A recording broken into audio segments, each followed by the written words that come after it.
Rizky Ridho, bek tengah andalan timnas Indonesia, ternyata pernah mendapat pengalaman tak terlupakan saat dilatih oleh Shin Tae-yong. Menurut asisten pelatih timnas Indonesia, Nova Arianto, sang pelatih asal Korea Selatan itu pernah memaki Ridho habis-habisan dalam sebuah momen penting. Namun, hal tersebut justru membuat pemain muda ini semakin matang secara mental dan kemampuan. Nova Arianto mengungkapkan kejadian itu terjadi saat timnas Indonesia berlaga di babak kualifikasi Piala Asia U23, di mana tim Garuda berada satu grup dengan Vietnam dan Thailand. Ketika itu, kondisi tim sedang sulit karena pandemi COVID-19. Dalam perjalanan waktu, pernah Rizky Ridho dimaki-maki habislah.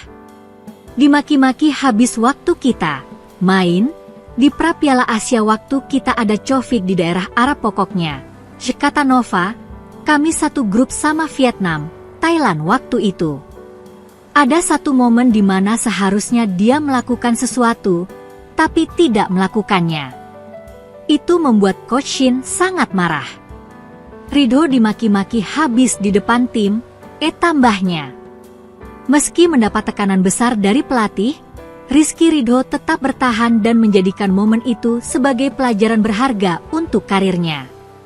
Menurut Nova, makian dari Shin Tae-yong menjadi titik balik bagi Rizky Ridho untuk tumbuh menjadi pemain yang lebih dewasa.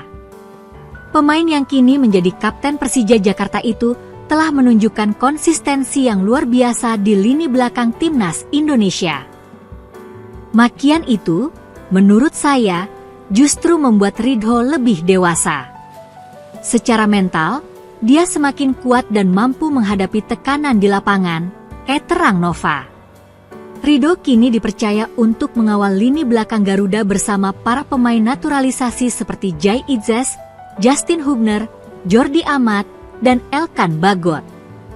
Kehadirannya bahkan menjadi salah satu alasan utama ST jarang mencadangkan pemain jebolan Persebaya Surabaya ini. Nova menambahkan bahwa keberadaan pemain keturunan turut membantu Ridho berkembang lebih jauh. Bermain bersama nama-nama seperti Jai Idzes dan Justin Hubner di lini pertahanan memberi Ridho banyak pelajaran penting. Apalagi sekarang bermain dengan Jai Idzes, Justin, mungkin ada Jordi, Elkan, atau apa. Itu membuat Ridho semakin dewasa dalam bermain. Dan saya lihat dia semakin tenang dan semakin matang, ujar Nova. Penampilan solid Rizky Ridho tidak hanya membuatnya menjadi pilar penting bagi Shin Tae-yong, tetapi juga salah satu pemain bertahan terbaik di timnas Indonesia saat ini.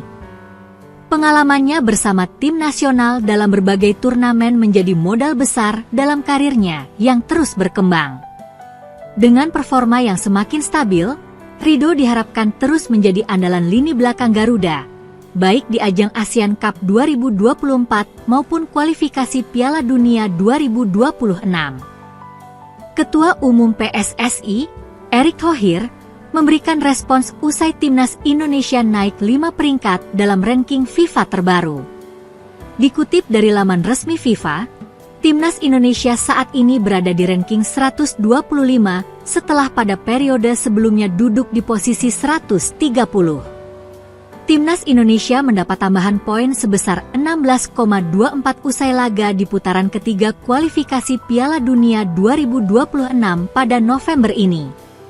Tim Merah Putih sempat dikalahkan Jepang dengan skor 0-4 di Stadion Utama Gelora Bung Karno, SUGBK, Jakarta pada 15 November 2024. Namun, Marcelino Ferdinand dan kawan-kawan bangkit pada laga kontra Arab Saudi dengan meraih kemenangan 2-0 di Stadion GBK pada 19 November 2024. Tambahan poin ini membuat pasukan Shin Tae-yong mendapat tambahan poin sebesar 16,24 dan kini sudah mengumpulkan 1135-11 angka.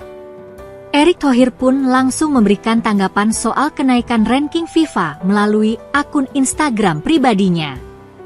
Alhamdulillah ranking FIFA Indonesia terus naik. Saat ini Indonesia berada di peringkat ke-125 atau naik 5 peringkat dari posisi sebelumnya, tulis Erick Thohir. Meski demikian, dia meminta kepada timnas Indonesia untuk tidak cepat puas karena masih ada target yang harus dicapai. Dia meminta kepada pasukan Shin Tae-yong untuk tetap berjuang meraih 100 besar ranking FIFA. Kita akan terus dorong Indonesia bisa masuk 100 besar ranking FIFA. Bismillah, Garuda mendunia, tulis Erick Thohir. Sementara itu, timnas Indonesia berpeluang menambah poin saat bertarung di Piala AFF 2024 yang akan dimulai pada Desember mendatang. Meski hanya meraih poin sangat kecil, tetapi hal ini bisa membuat timnas Indonesia setidaknya mendekati tim di atasnya. Pada kali ini, kita akan membahas mengenai KNVB marah mantan kapten tim U19-nya mau gabung timnas Indonesia. Memasuki bulan Agustus, PSSI, Persatuan Sepak Bola Seluruh Indonesia, tampaknya mulai intens mencari pemain tambahan untuk menghadapi round 3 kualifikasi Piala Dunia 2026 zona Asia yang akan datang. Langkah ini tak lepas dari pernyataan Arya Sinulinga yang mengindikasikan bahwa proses pencarian pemain telah mencapai tahap yang lebih serius. Dilansir pada hari Kamis 8 Agustus, berikut ini adalah pembahasan mengenai KNVB marah mantan kapten tim U19-nya mau gabung timnas Indonesia. Menurut informasi dari Arya Sinulinga, setidaknya ada 2 nama pemain yang berkas-berkasnya telah masuk dalam radar PSSI. Satu di antaranya diakini sebagai gelandang muda berbakat, Mike Klein, yang baru-baru ini pindah dari Feyenoord U21 ke tim utama Sparta Rotterdam. Mike Klein, yang juga telah menjadi kapten timnas Belanda U19, menunjukkan potensi besar dengan kemampuan bermainnya yang serbaguna. Potensi perubahan status WNI. Di sisi lain, ada juga perkembangan menarik terkait perubahan status kewarganegaraan Ula Romeni. Ula, yang sebelumnya menjadi bahan perbincangan karena insiden tidak mau salaman dengan Ivar Jenner, kini sedang mempertimbangkan untuk menjadi WNI. Diskusi ini telah dilakukan antara pengamat senior, Bung Harpan, dan Ula Romeni sendiri, yang menunjukkan pertimbangan serius Ula terhadap masa depannya di Indonesia.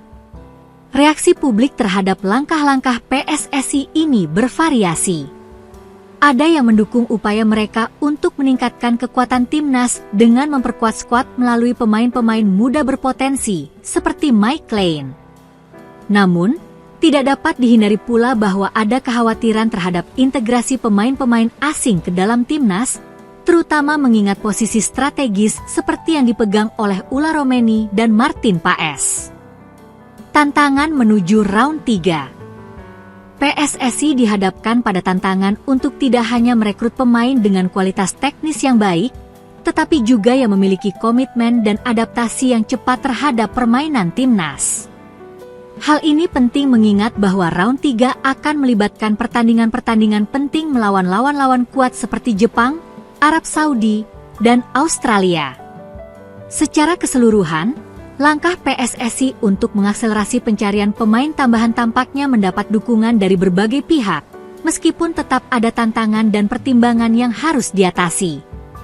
Semoga proses ini dapat berjalan lancar sehingga timnas Indonesia bisa tampil maksimal dan memberikan prestasi yang membanggakan bagi tanah air.